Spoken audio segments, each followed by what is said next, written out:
Donc,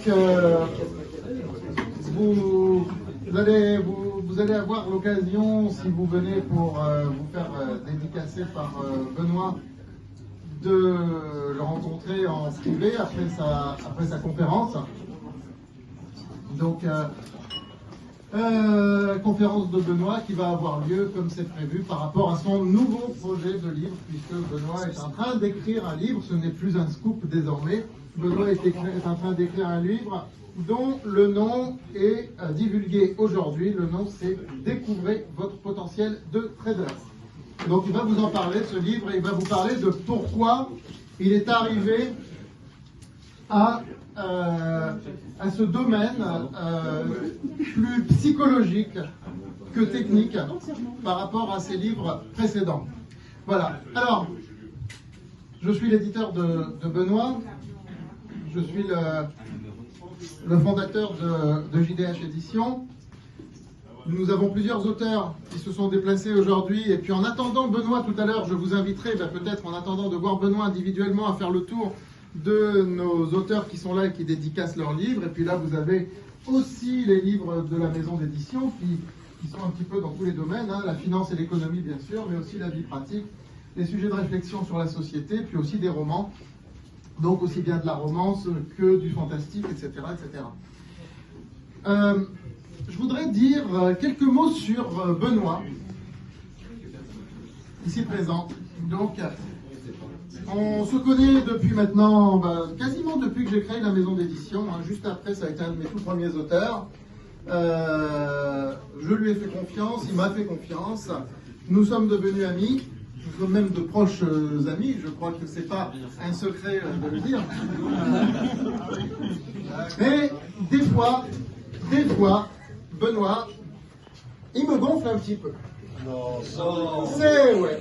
Surtout, non, c'est surtout quand il écrit un livre. Mais vous savez pourquoi il me gonfle un petit peu? Parce que comme moi, il est un peu fou. Mais il ne le montre pas. Comme mon cher et adoré directeur littéraire qui est là, Benoît, et qui a fait le déplacement depuis la Bretagne, Benoît, il est un peu dissident. Mais il ne le montre pas.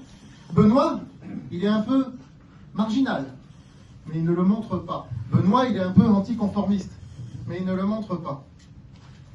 Les fous, les marginaux, les dissidents, les anticonformistes, les Jean-David Haddad, les Benoît Rousseau, les Johan Laurent Rouault, tout ce que vous voulez, quelques-uns de nos auteurs qui sont là, etc.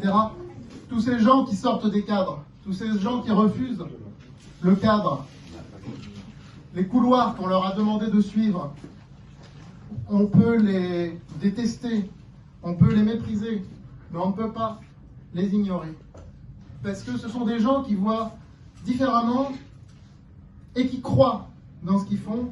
Et à force d'y croire, ils finissent par, à défaut de changer le monde, ils finissent par l'influencer. Et Benoît influence le monde puisqu'il est influenceur.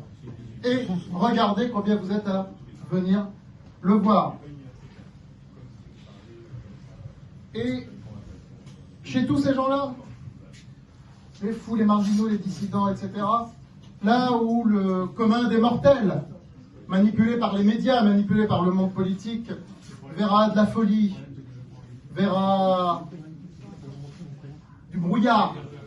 Nous, chez JDH Éditions, nous y voyons des traits de génie. Et ces traits de génie, nous les voyons tous chez notre ami Benoît, et c'est aussi pour ça que vous êtes là, pour venir le voir.